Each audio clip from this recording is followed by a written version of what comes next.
Alors, ce matin, je vais un peu vous parler de l'identité religieuse dans la France d'aujourd'hui à partir entre autres, du dernier rapport de l'INSEE qui est sorti en mars à peu près, sur la diversité religieuse en France et la transmission intergénérationnelle et pratique, et la pratique selon les origines. Voilà, alors l'appartenance religieuse, vous savez peut-être qu'en France, c'est généralement pas mesuré par les enquêtes publiques. On n'a pas trop le droit de le faire, hein, bon. Et donc, ça, c'est la loi du 6 janvier 78. Et puis, aujourd'hui, l'État permet de le faire parce que, pour des fins soit de recherche scientifique, soit au niveau statistique, etc. Donc, c'est pour ça qu'on a un certain nombre de données. En Europe, il y a des instituts qui collectent des données, hein, comme le European Social Survey ou un autre, et tout ça c'est agréé par la CNIL. Bon. Alors, je dis ça parce que parfois les personnes me disent mais comment on connaît ces données?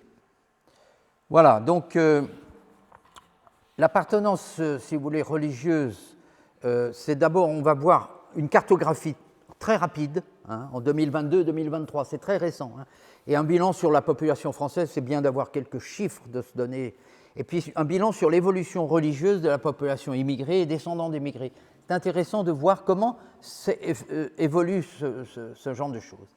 Alors là, c'est des personnes âgées de 18 ans et plus, vous voyez, donc je tiens compte de l'ensemble de la population.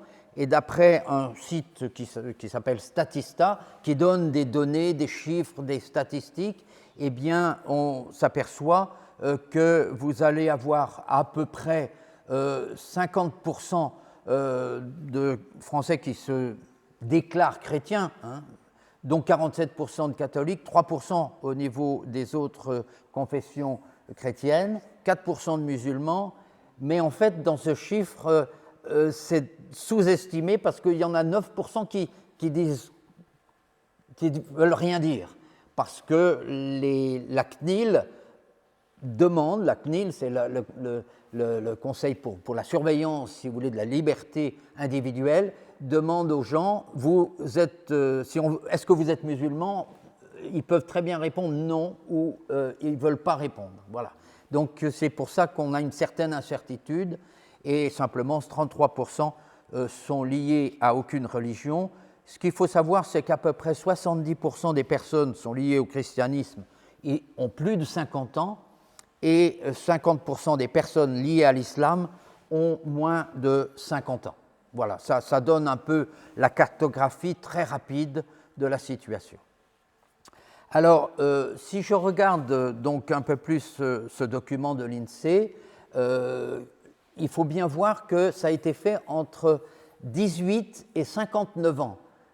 Ça, c'est très important, parce que beaucoup de gens m'ont dit, mais alors, ces chiffres sont terribles, parce qu'on s'aperçoit que le christianisme est en train de chuter très fortement. En fait, on ne tient pas compte de 50% de la population qui a plus de 60 ans. Et donc, c'est là que vous trouvez 50% des chrétiens. Donc, donc il faut savoir que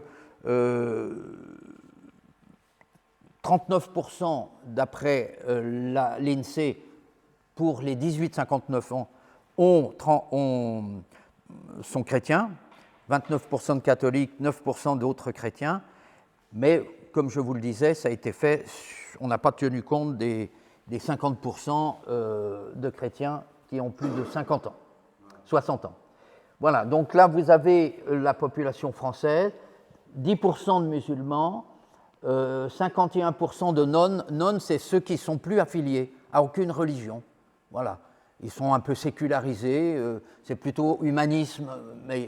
Et puis vous avez la partie chrétienne, avec une croissance très forte au niveau des églises évangéliques et et le chiffre est minoré pour les catholiques voilà, et les chrétiens en général.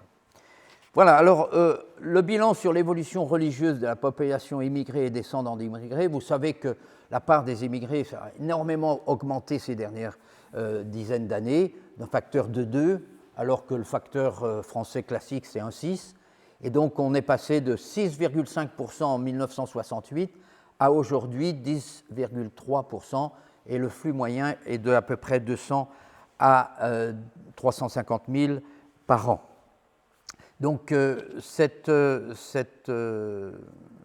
rapport, en tenant compte des émigrés, ça fait à peu près 7 millions de personnes, et les descendants aussi 7 millions, ce qui fait un total de 14 millions de personnes. Hein.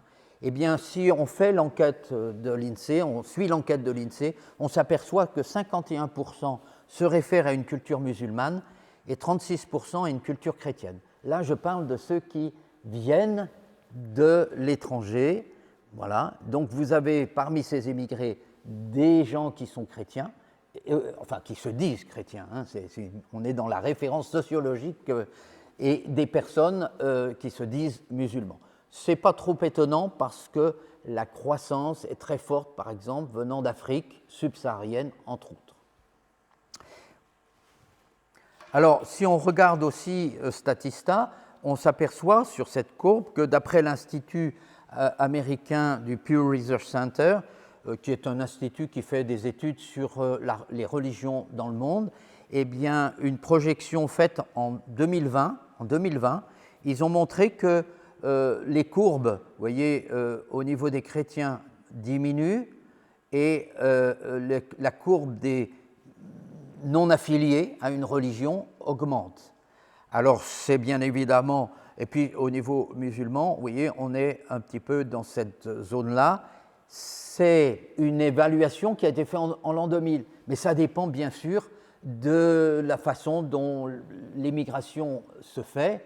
Donc, si elle est stable, on a à peu près ce profil de courbe. Si elle n'est pas stable, eh bien, les projections ne sont pas forcément très, très justes. Voilà. Alors, les immigrés sont proportionnellement 2 fois plus nombreux à s'affilier à une religion que les personnes sans ascendance migratoire. C'est-à-dire que finalement, ça s'explique très bien par le déracinement culturel, familial. Ça explique ce besoin de se raccrocher à son identité religieuse d'origine. Hein. Et entre la première génération qui arrive sur le sol français et puis la seconde, eh bien, que ce soit algérienne ou marocaine, du reste, on a une diminution à peu près de 23 à 20%. Vous voyez, dès la première génération d'immigrés algériens se déclarent à 88% musulmans, leurs enfants, lorsque ces 2 parents sont immigrés et se déclarent musulmans, ne sont plus que 65% à se déclarer musulmans. Et vous voyez que c'est un petit peu plus élevé pour les Marocains. Si on prend la 3e et la 4e génération de personnes d'origine musulmane, le taux de ces descendants qui abandonnent leur origine musulmane, eh bien, décroît énormément et devient à peu près le même taux que les natifs. Voilà, il y a une perte, il y a une sécularisation qui se fait avec le temps, sur la 3e, 4e, 5e génération. Voilà. Alors, c'est intéressant de voir ici, on constate sur ce graphisme que la confusion Maghreb musulman est bien évidemment fausse et souvent entretenue par les autorités politico-religieuses de ces pays, parce que si on regarde bien ici sur ce tableau, dont les sources ont été faites sur quand même un échantillonnage important de 25 000 personnes, eh bien on s'aperçoit qu'en 2014, les personnes se déclarant sans religion, donc ayant quitté l'islam, eh bien, sont 9% en 2014 et en 2019, 16%. Les 18-30 ans, ils sont 24%. Et les descendants d'émigrés, 30%. Donc vous voyez qu'il y a une érosion impressionnante qui se fait avec le temps, mais ce sont pour la plupart des gens qui ne disent pas officiellement qu'ils ont quitté l'islam. Voilà. Et donc vous avez les mêmes chiffres pour la Tunisie. On constate sur ce diagramme, si vous regardez, que 46% des jeunes Tunisiens actuellement en Tunisie eh bien, ont quitté l'islam. Ce qui explique aussi cette aspiration de certains à retrouver un sens de la transcendance et une recherche du Christ. Parce qu'il y a d'un côté un vide qui est en train de se faire et de l'autre, malheureusement, un vide de non-présence des chrétiens pour accueillir ces hommes et ces femmes qui ont faim et soif de Dieu. Voilà. Donc ça, c'est un vrai enjeu sur ça.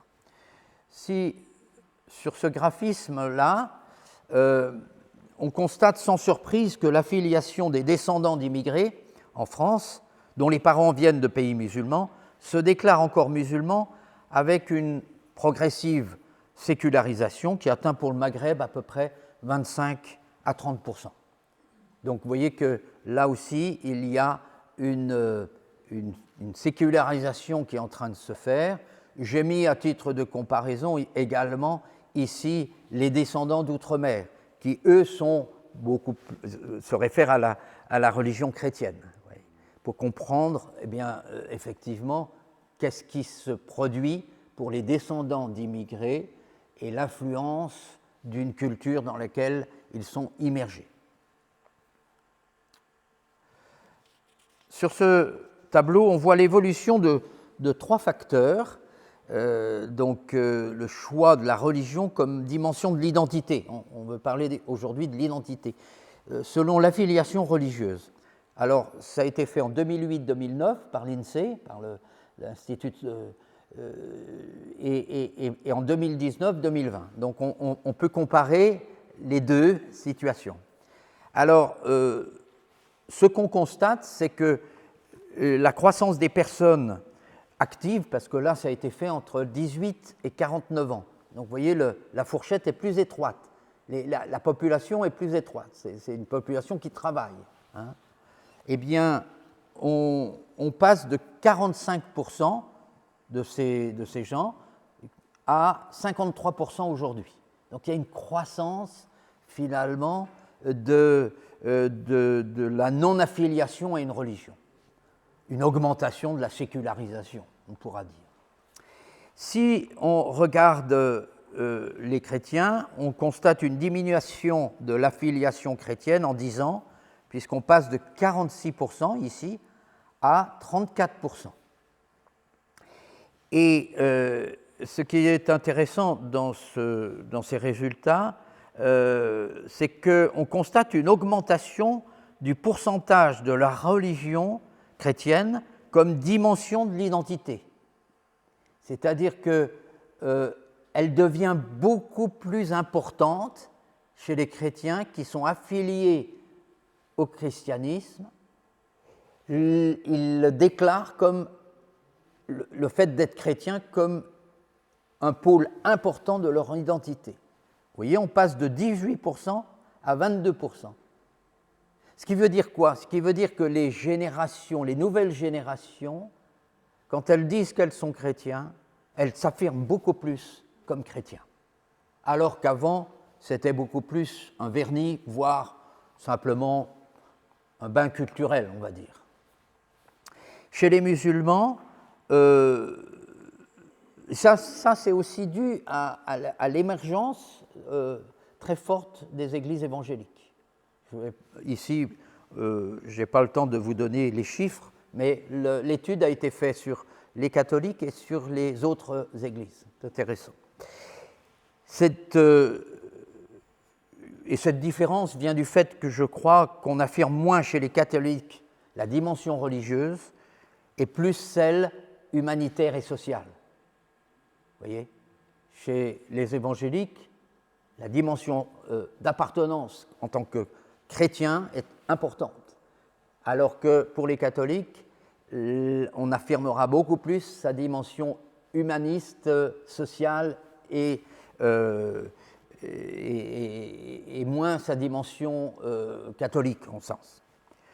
Chez les musulmans, la croissance de l'affiliation suit la croissance de l'immigration, mais curieusement, si on regarde bien, la religion comme dimension de l'identité diminue, passant de 33% à 30%. Donc ça va un petit peu dans le même sens. Alors, si je regarde la proportion de personnes ayant cité la religion comme élément significatif de leur identité,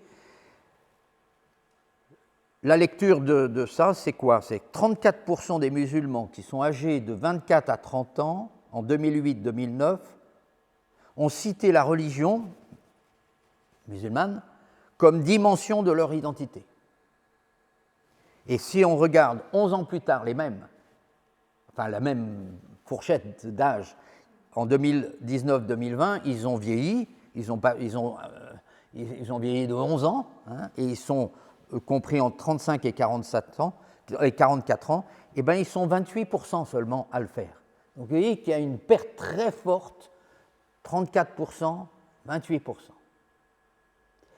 Chez les catholiques, ce qui est intéressant de voir, c'est que finalement, il y a une certaine stabilité, le niveau reste faible, on est entre 8 et 6%. Ce qui veut dire quelque chose de très important, on va le voir pour la suite. Alors, la pratique religieuse selon la religion, l'étude sociologique, si vous voulez, ça ne rend pas compte de la différence des pratiques en islam et en christianisme. Les chiffres donnés par l'INSEE dans son étude de 2023 ne veulent pas dire grand-chose en fait. On ne parle pas de la même réalité, c'est ça qui est important, si vous voulez. En islam, le culturel, vous le savez, le juridique et le religieux sont intimement liés, et donc faire le parallèle, par exemple, entre la pratique de la mosquée et de l'église, ça n'a aucun sens. Ce n'est pas le même sens, si vous voulez. Et donc, ça, c'est également le cas de la prière qui, en islam, est obligatoire 5 fois par jour, car c'est un culte à rendre à Allah, alors que dans le christianisme, la prière se veut avant tout une relation avec Dieu, qui parle et qui se donne et n'implique pas une obligation juridique. Je ne sais pas, j'essaye de faire comprendre ça en disant, dans la règle bénédictine, les moines, ils ont 7 temps de prière par jour. Bon, donc, qui est réparti dans la journée. Eh bien, si un moine ne va pas à la prière, ce n'est pas un péché, c'est un manquement à la règle communautaire vis-à-vis de ses frères, mais ce n'est pas un péché. En islam, c'est un péché, la non-pratique de la prière. Donc, on a ce terme prière qui est commun, en fait, qui ne relève pas de la même réalité derrière. Donc, je voulais, pour pouvoir comparer, parce que l'étude sociologique ne rend pas compte de ça, si vous voulez. Si vous voulez comparer la pratique catholique et musulmane, par exemple, ça serait plutôt, si on avait à comparer, par exemple, l'Eucharistie, qui est la présence du Christ pour les catholiques, dans le pain et le vin, et le Coran pour les musulmans, qui est parole de Dieu. Dieu qui parle. Ce n'est pas quelqu'un qui parle au nom de Dieu, c'est Dieu qui parle. Donc, voilà, si on voulait, mais ce serait entrer dans une démarche beaucoup plus de comparaison théologique. Voilà. Donc, d'un côté, le musulman sera jugé sur sa pratique des 5 piliers, mais avec le Christ, le chrétien, quand il paraîtra devant le Seigneur, il sera jugé sur quoi? Sur la confession au Christ, sa foi au Christ, et sur la pratique de la charité. J'étais nu, tu es venu m'habiller. J'avais faim, tu m'as nourri. J'étais en prison, tu es venu me visiter. Final de Matthieu. Et donc, on n'est pas du tout sur les mêmes critères. Donc, c'est pour ça que la pratique religieuse, voilà. Alors, si on regarde quand même la fréquentation des lieux de culte, on ne peut pas les comparer, mais on voit que, grosso modo, les catholiques, de façon régulière, vont à 8%, participent à 19% pour les fêtes religieuses, les cérémonies familiales à 68%, jamais 5%. Et si je compare au niveau des musulmans, vous voyez que, très curieusement, les cérémonies familiales, alors qu'on pouvait s'attendre à quelque chose de plus important, eh bien, sont beaucoup plus faibles. Et ça me fait penser, c'est exactement les mêmes chiffres, quasiment, je ne l'ai pas mis là, pour les juifs. C'est la même réalité pour les juifs. C'est-à-dire que les juifs et les musulmans sont dans les mêmes types de chiffres, de données. Et on s'aperçoit que les chrétiens sont un petit peu en dehors. Et c'est très très bien illustré dans le film de Gad Elmaleh sur Reste encore un peu. C'est très très bien montré. Où il dit, oh là là, les cérémonies familiales, j'en sais rien moi, les enterrements chez les catholiques, waouh, c'est magnifique, chez les musulmans. On voit bien à travers son humour qu'on touche à quelque chose d'important là. La fréquence des prières, c'est intéressant de voir, au moins une fois par semaine, 15% des catholiques, 30% chez les chrétiens autres. Eh bien, on s'aperçoit que, si vous voulez, il y a quand même moins d'une fois par semaine un certain nombre qui vivent. Voilà, donc je passe à la deuxième partie, c'est la transmission de la religion. Donc la transmission de la religion, c'est intéressant de comprendre comment ça se passe. Alors l'affiliation religieuse selon la religion des parents, la lecture de ce tableau, c'est quoi? Vous l'avez un petit peu sous le tableau là. C'est qu'avec des parents, 31% des personnes qui ont été élevées dans une famille catholique, par exemple, déclarent ne pas avoir de religion. C'est-à-dire que les parents sont catholiques ou se disent catholiques, et en fait les enfants, vous voyez, à 31% disent « je n'ai plus de référence religieuse ». 67% se considèrent quand même catholiques. Et si vous regardez au niveau musulman, vous voyez que 8% se disent, alors que les deux parents sont musulmans, se déclarent musulmans, 8% disent je n'ai plus d'affiliation avec l'islam et avec aucune religion. Mais 90% disent qu'ils sont musulmans. Vous voyez, là on commence à voir l'influence très forte du groupe, de la famille, de l'environnement sur les personnes de la deuxième génération. Sur ce tableau, on voit que 18% des personnes déclarant être catholiques, par exemple ici, vous voyez, 18% ont été élevées dans une famille où la religion n'avait pas du tout d'importance. C'est intéressant. C'est-à-dire que là, on est dans le scénario inverse. Les parents, vernis catholiques. Eh bien, il y en a quand même 18% de la génération qui suit qui dit « moi, je le suis ». Tout là, l'importance, on le voit bien, de l'évangélisation. Si vous comparez au niveau des musulmans, vous voyez que l'influence dans les familles musulmanes, c'est 28%, 8 et 20%, par exemple, pas du tout et un peu. Et donc l'influence de l'environnement culturel musulman a un impact très important sur l'enfant.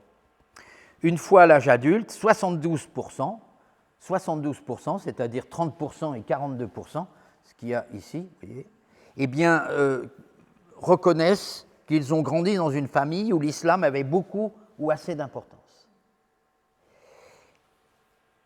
Ceci permet de voir quelque chose qui est très, j'allais dire, qui nous permet de comprendre un petit peu aussi la pastorale, comment agir aussi. L'affiliation à l'islam est principalement communautariste et culturelle et moins un choix personnel.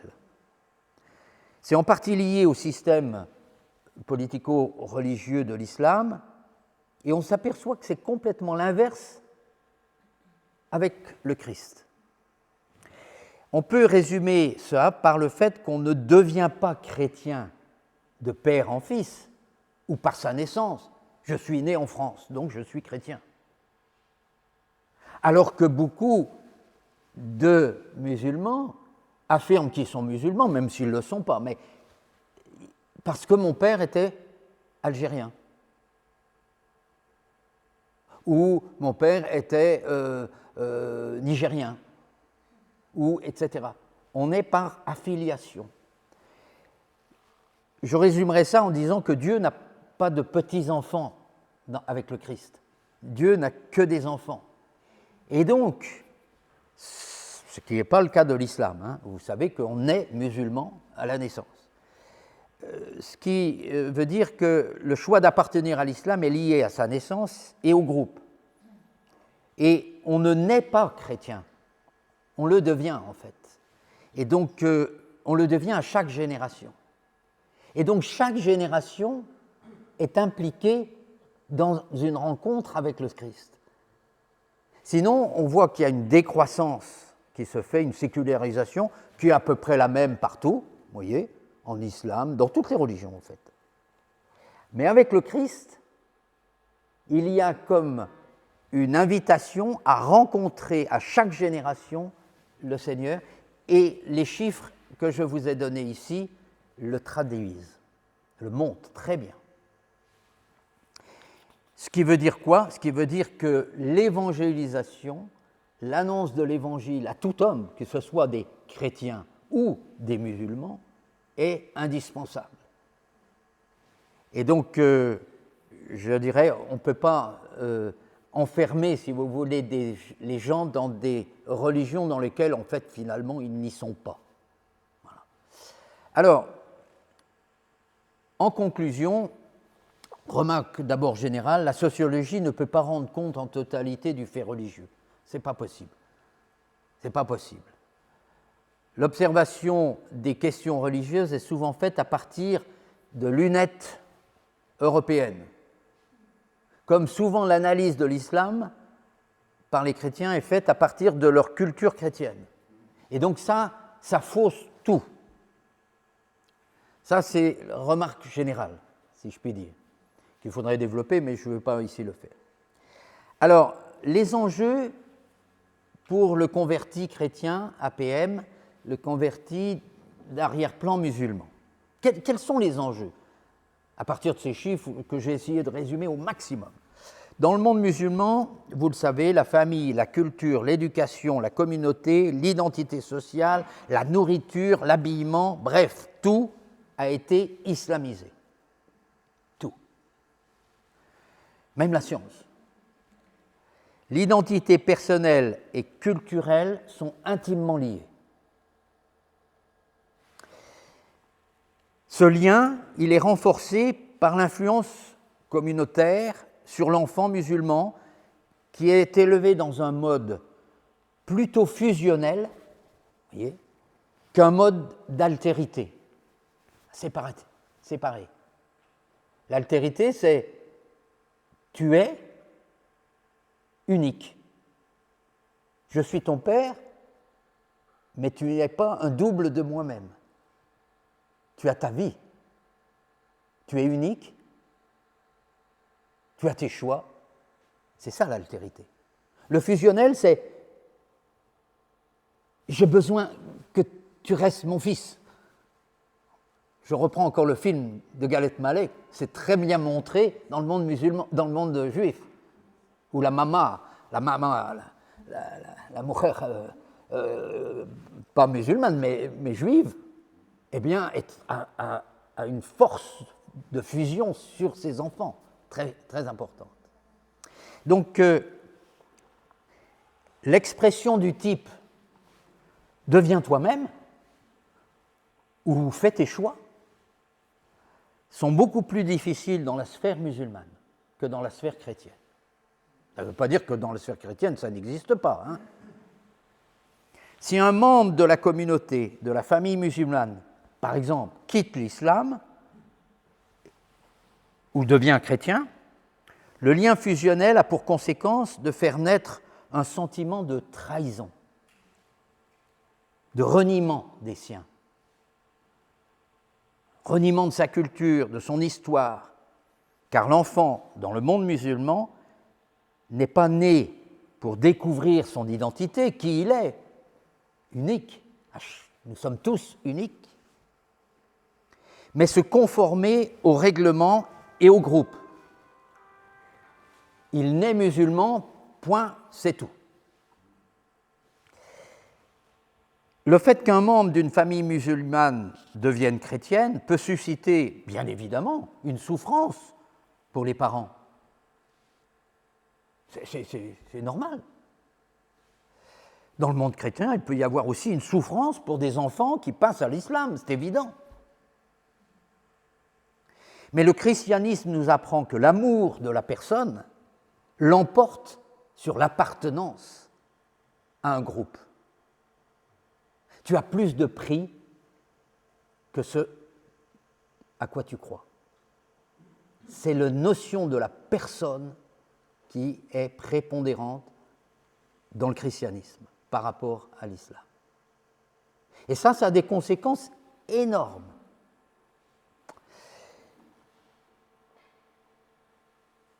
Le chrétien n'est pas otage d'une religion.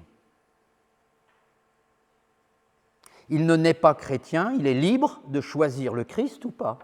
Et à chaque génération, est-ce que tu veux me suivre ou pas? Je te laisse libre. Je ne vais pas moins bien t'aimer si tu quittes le christianisme. Mon amour pour toi ne va pas changer. Peut-être je vais souffrir, oui, ça c'est vrai.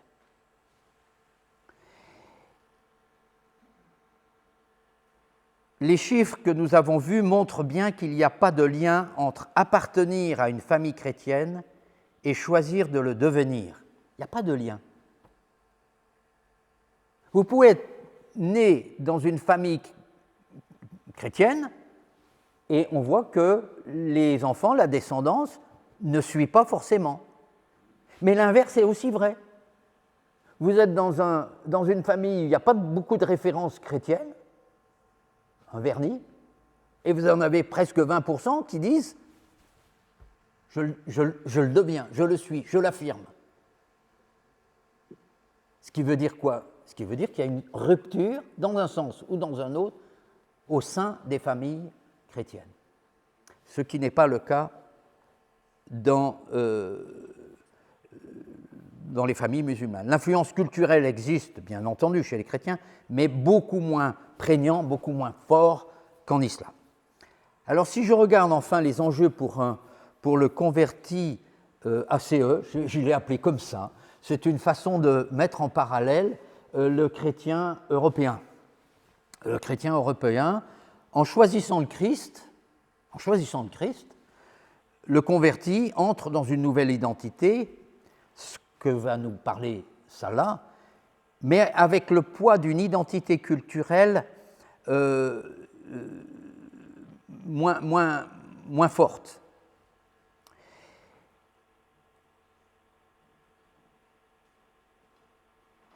Alors peut-être avant de passer aux chrétiens ACE, je n'ai pas terminé sur les chrétiens APM, parce que ça me paraît important, si vous voulez. C'est que,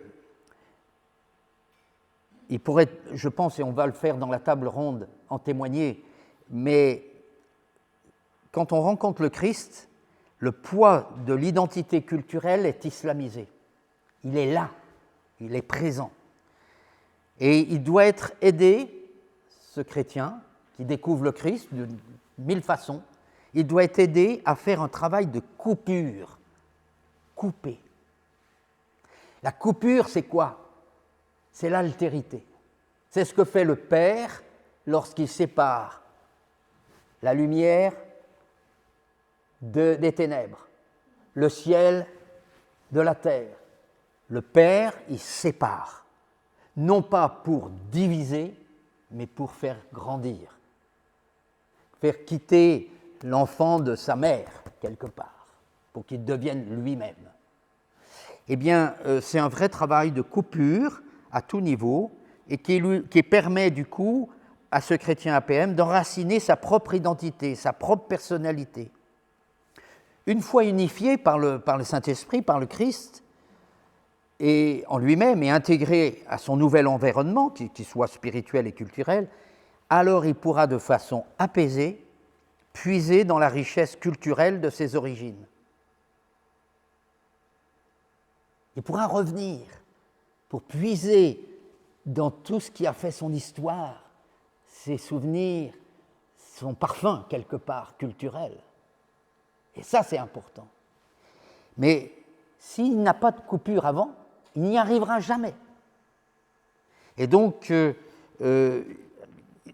en retrouvant sa spécificité, sa culture, eh bien, il va enrichir les autres qui ont aussi un parcours différent, culturel et autres. Vous voyez. Je vais prendre un exemple, peut-être c'est plus facile. Hein.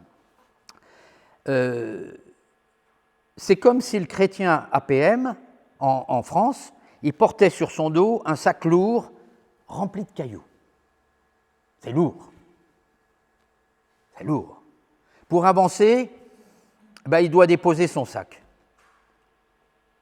Puis une fois qu'il a repris des forces, avec le Seigneur, avec la parole de Dieu, avec les sacrements, avec le Seigneur, oui, eh bien, il va enlever un à un les cailloux et il va les nettoyer. C'est ce qu'on appelle finalement une forme de purification culturelle. Et nous avons tous à le faire. Quand un Européen rencontre le Christ, il doit faire aussi une purification culturelle de ses habitudes, de sa culture. Oh, il pensait qu'avant, c'était normal de, j'en sais rien moi, de l'avortement. Ah ben non, tuer un bébé, c'est pas normal. Vous voyez, il y a une forme de changement qui va se faire aussi dans son être. Voilà. Donc ça, c'est important. Donc il va purifier ces cailloux, il va les nettoyer. Et chaque caillou devient alors beaucoup plus léger parce qu'il y a beaucoup de choses qui tombent. Et qu'est-ce qu'il en sort? Eh bien, c'est une perle. Un gros caillou devient une perle. Une perle légère qu'il va remettre dans son sac afin de les donner tout au long de son chemin aux autres. Le chrétien APM, berbère, a donné la perle de cette culture berbère aux autres. Le chrétien asiatique aussi. Le chrétien africain aussi. Et vous voyez que, quelque part, ce travail va se faire avec le temps. Ça ne se fait pas du jour au lendemain, mais ça se fait avec le temps. Et donc, les handicaps à ça, ils sont importants aujourd'hui plus qu'hier. Les handicaps, c'est quoi? Je vais vous dire, c'est Internet, le téléphone, la langue mal apprise, la proximité géographique avec son pays d'origine, le quartier, la communauté. On ne coupe pas. On ne coupe pas. Si on veut apprendre une langue étrangère, tout le monde le sait. Il faut s'immerger dans le pays qui parle la langue. Sinon, on n'y arrive pas. Avec tous les efforts qu'on veut, après des années, on n'y arrive pas. Et c'est vrai pour tout. Il faut couper pour ensuite revenir à la richesse de son patrimoine culturel et spirituel. Ça, c'est, il me semble, tel que je le vois, les enjeux pour un chrétien APM. Et l'accompagnement exige de comprendre cela, vous voyez. Si on parle tous les jours avec, j'allais dire, sa maman, c'est très bien, mais il faut couper à un moment. Hein. Mais quand tu coupes, tu n'abandonnes pas. Quand tu coupes, tu ne trahis pas. Quand tu coupes, tu permets à l'un et à l'autre de grandir. Les enjeux pour un chrétien d'origine européenne, je termine là-dessus.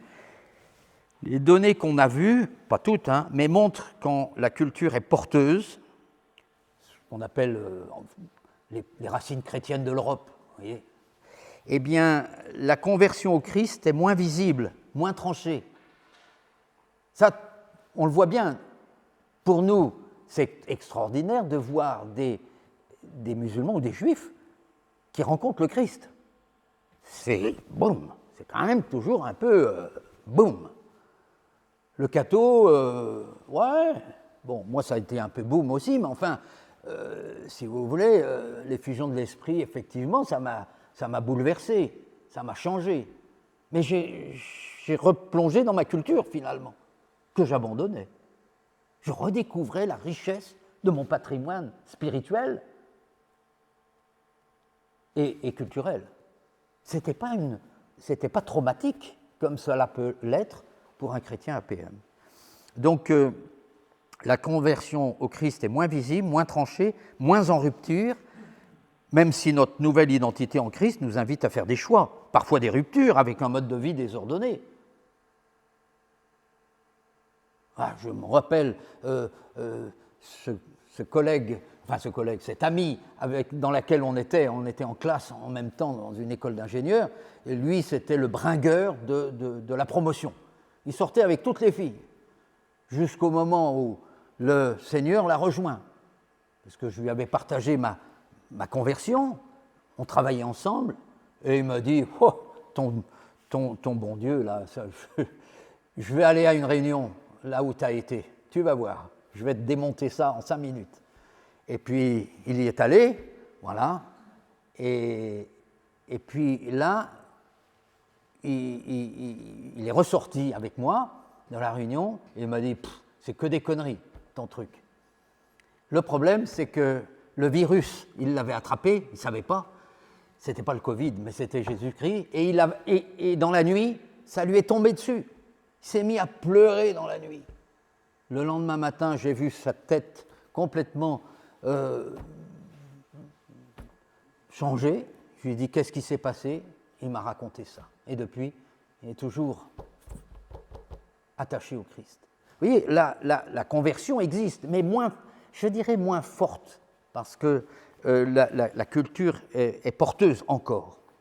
On est grosso modo porté par certaines valeurs chrétiennes qui restent encore dans le terrain de la chrétienté.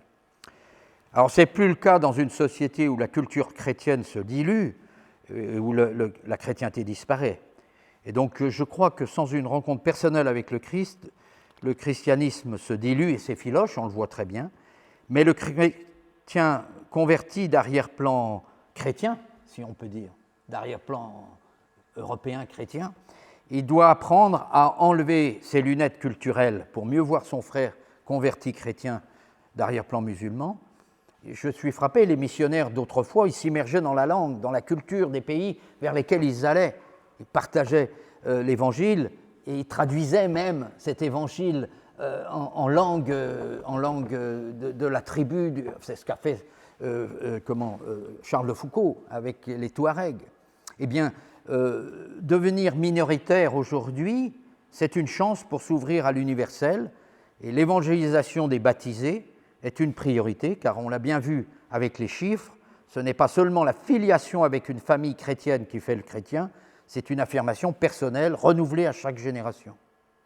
Plus que jamais, nos églises ont à inventer ou renforcer des pratiques culturelles évangélisées, on pourrait dire christifiées, sans revenir forcément à des formes nostalgiques du passé. Vous voyez ? On revient à « avant c'était mieux ». Avant c'était mieux. Ben non, c'est pas mieux. Nous avons à réinventer une culture chrétienne à travers des actes, en particulier au niveau de la famille, en particulier à travers, je ne sais pas moi, la crèche, par exemple. Faire une crèche dans une famille, c'est important. Les enfants la découvrent. Fêter la galette des rois. J'ai jamais vu une entreprise ou un endroit où les gens ne fêtent pas la galette des rois. Ben, c'est l'occasion de dire, c'est qui ces rois dans une France républicaine, quand même incroyable. Dans tous les ministères, ils fêtent la galette des rois. Bon, c'est un exemple. Hein.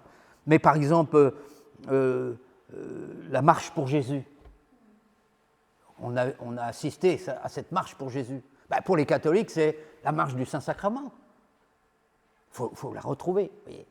Mais ce n'est pas revenir à des nostalgies du passé, c'est inventer, c'est christifier nos cultures. Voilà.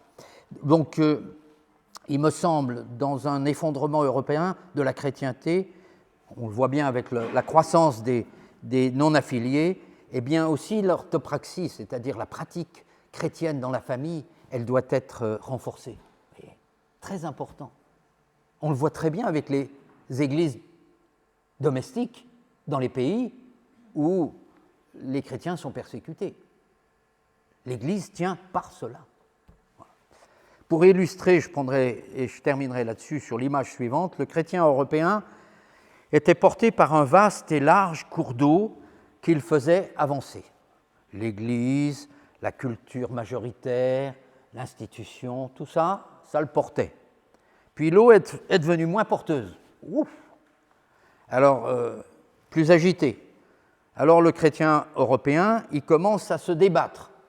Ça vous rappelle peut-être une histoire de Saint-Pierre qui quitte la barque et qui commence à marcher sur les eaux. Voilà. Et puis, il ne flotte plus comme avant. Il s'enfonce, il crie « Sauve-moi ! Sauve-moi, sauve-nous !» C'est le Christ qui sauve. Mais vous voyez que la tentation, c'est de s'arrêter sur la berge du fleuve, de figer son environnement en étant un peu nostalgique du passé. Ah non, non, moi je peux...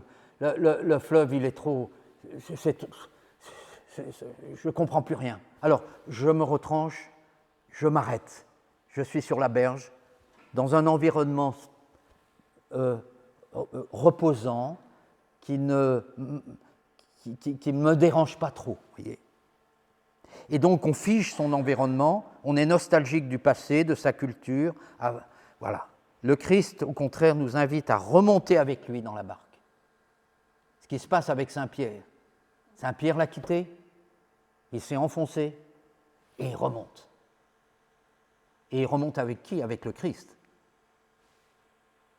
Dans une barque nouvelle, afin de ne pas démissionner, et bien finalement de quoi? Du monde qui avance. Parce que le fleuve, il avance. Si je m'arrête, ciao, c'est fini. Voilà.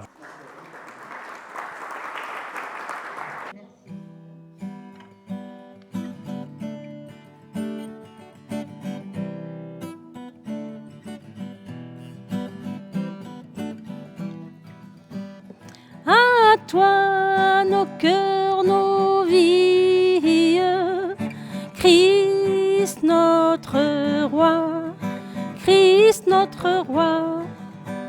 Nous marchons tous à ta suite, marchons ta suite, nous marchons tous à ta suite, Christ notre roi, Christ notre roi.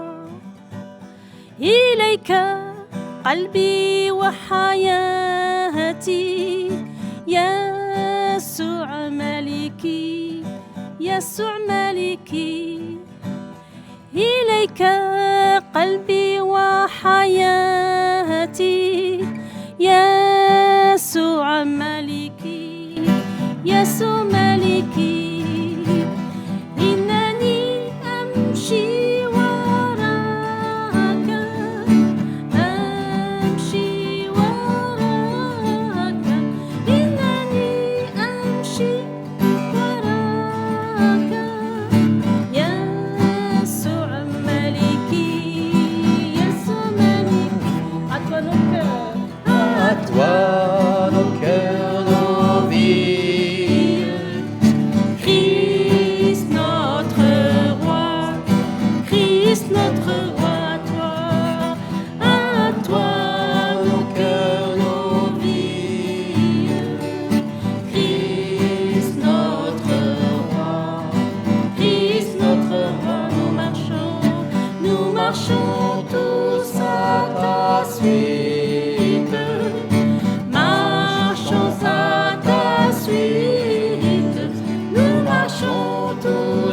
à ta suite.